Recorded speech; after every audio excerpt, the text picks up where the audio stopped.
За сайн байцгаана уу та бүхэнд энэ өдөр ямгалан айлтгая. За миний зүгээс та нартаа нэг юм одоо энэ нэг хулгайлагдсан гэдэг энэ нэг улаанаар авчирсан үг байгаа даа үз. Ерөөсөө хулгайч нартай тэмцэх үү гэдэг дээр нэг гаргалгаа яриа гэж бодоод.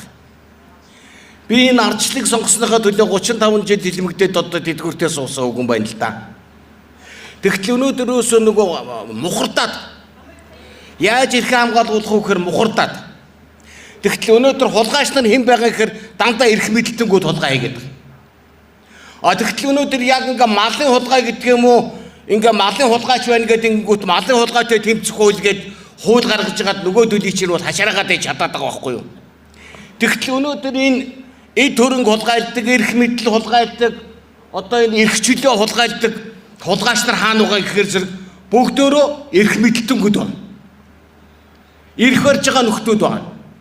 Тэгтэл энэ хүмүүстэй яагаад хууль санаачлахгүй байгаа юм бэ гэж. Энийг хууль санаачлах эрх хэнд вэ нөгөөвөл одоо ардсан намын 40 гишүүд байна. Одоо бид нар ардын намын их хурлын гишүүдтэй юм яриад бол бид нар барахгүй шүү дээ. Тэгээ одоо бид нар барах нь хэм бэ нөхөр зэрэг ардсан намын тэр нэг 40 хэдэн гишүүдтэйгээ тулж ажилламаар байна. Ардсан намын дэрэгдэх тэр бүлгийнхэнтэй тулж ажилламаар байна. Энэ нөхдүүд яагаад энэ болохгүй байгаа хуулийн дээр хууль санаалчихгүй байгаа юм бэ?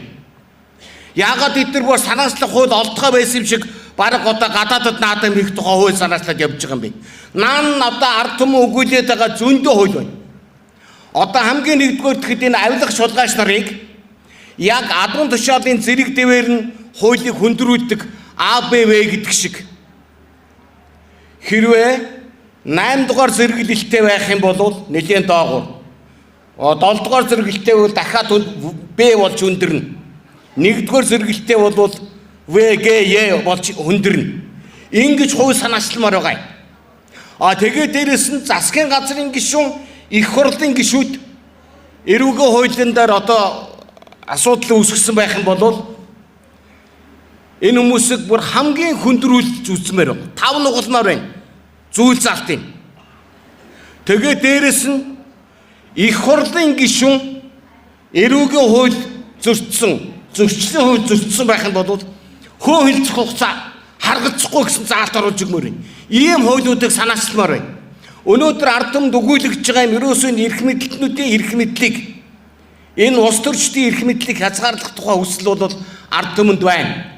Энэ хэрвээ ардсан нам үнэндээ одоо ингээд ард түмнийхээ төлөө үйлчилдэг, ард түмнийхээ эрх хэрэгчлэг хамгаалдаг нам юм бол энэ болохоо байгаад байгаа энэ хорцтаад байгаа асуудал дээр хууль санаачлаад өгөөч их хурлын гишүүдээ. Энийг их хурлын гишүүдэд хүргээд өгөөч. Одоо энэ зөрчлийн тухай хуулийн дээр хамгийн их хэлмэгж байгаа юм бэ гэвэл жолооч нар. Дараагийнх нь юм бэ гэвэл жижиг бизнес эрхлэгч нар. Энэ Нямбаатарын санаачилсан зөрчлийн хуулийн дээрээс энэ жолооч нар зориулсан тэр заалтыг бүр 100% хасах хууль санаачилж өгөөч. Энэ жижиг бизнес эрхлэгчдийг дарамтлаад байгаа тэр бүх зүйл заалтыг зөрчлийн хуулиас хасах хууль санаачлаад өгөөч. Ингэх юм бол та нарыг дэмжих гээд байна. Ийм хэдэн гарс гаргалгаануудыг ярмаар байна. За тэр зөрчлийн хуулиар бол ерөөсөө хөөөлцөх хугацаатай. Нөгөө эрх мэдэлтэй мэддэг хүмүүсүүд яг хөөөлцөх хугацааг дуустал гадаад дотоодор тэнээ ирчихдэг. Тэгэл тэнд яг шийдгүүлж байгаа юм бэ нүхээр ерөөсөө хамгийн их хэлмэгж байгаа жолооч нар. Тээврийн. Үгүй нав тээврийн чи тээврийн хэрэгслийг чинь зүгээр одоо тээврийн замын хөдөлгөөний төрөн зөрчсөн гэдгээр тэртээ тэргүүд хоргоод явдаг л байсан. Энэ зөрчлийн одоо ерөөсөө бүх цагдаа нар дээр бусад хууль ямар ч хамаа байхгүй ганцхан зөрчлийн хууль барай л ерөөсөө тэгэл ерөөсөө зөрчлийн хуулийн тэдээр гэж ерөөсөө бүх зүйл дээр зөвхөн энүүгээр ялж яадаг энэ зөрчлийн хуулийн энэ одоо жолооч нар зориулсан тэр жижиг бизнес зориулсан бүх заалтыг хүчингүй болох хууль санаачилж өгөөч гэж их хурлын гишүүдээс хүсмээр байна. За тэгээ ерөнхийдөө бол их хурлын гишүүн хүн одоо хууль зөрчсөн байх юм бол хөө хилцэх хугацаа байхгүй болгодог тухай бас хууль санаачламаар байна.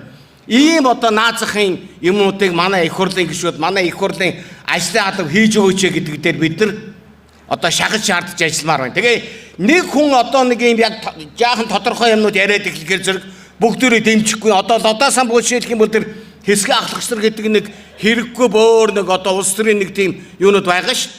Тэрнийг одоо санаачилж яхад бусад их хурлын гишүүд 100% дэмжих хэрэгтэй шүү дээ. Тэр хэсгийн ахлагчдаг хэрэггүй байхгүй шүү дээ. Та нар мэдж байгаа тийм биз дээ. За ингээд анхаарал тавьсанд баярлалаа.